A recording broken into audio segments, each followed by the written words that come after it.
எனக்கு எப்படி ஜெபிக்கணும்னு தெரியல அப்படின்னு நம்ம நினைக்க கூடாது. எல்லாரும் நல்லா ஜெபிக்கிறாங்க, எனக்கு ஜெபிக்க தெரியலையே அப்படின்னு நினைக்க கூடாது. ரோமர் 8:26 இப்படியாக பார்க்கிறோம், நாம் வேண்டிக் கொள்வது இன்னதென்று அறியாது இருக்கிறபடியினால் நமக்காக வாக்குக்கடங்காத பெருமூச்சுக்களோடு பரிந்து பேசும் ஆவியானவர்.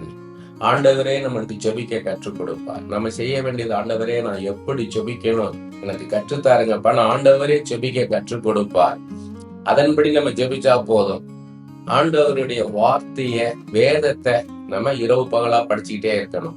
ஏன்னா அந்த வார்த்தையில இருந்துதான் பரிசுத்த ஆவியானவர் நமக்கு எடுத்து கொடுத்து, இந்த வசனத்தின்படி இப்படி ஜெபம் பண்ணு, இதுதான் தேவ சித்தம், இப்படி ஜெபம் பண்ணு அப்படின்னு கத்துக் கொடுப்பார். அதன்படி நம்ம ஜெபிச்சா போதும். அதுதான் சரியான ஜெபம். நம்ம சுய அறிவின்படி, சுய புத்தியின்படி நம்ம ஜெபிக்கிறது சரியான ஜெபம் கிடையாது. ஆண்டவர் நமக்கு கத்துக் கொடுத்து அதன்படி நம்ம ஜெபிக்கிறது தான் சரியான ஜெபம்.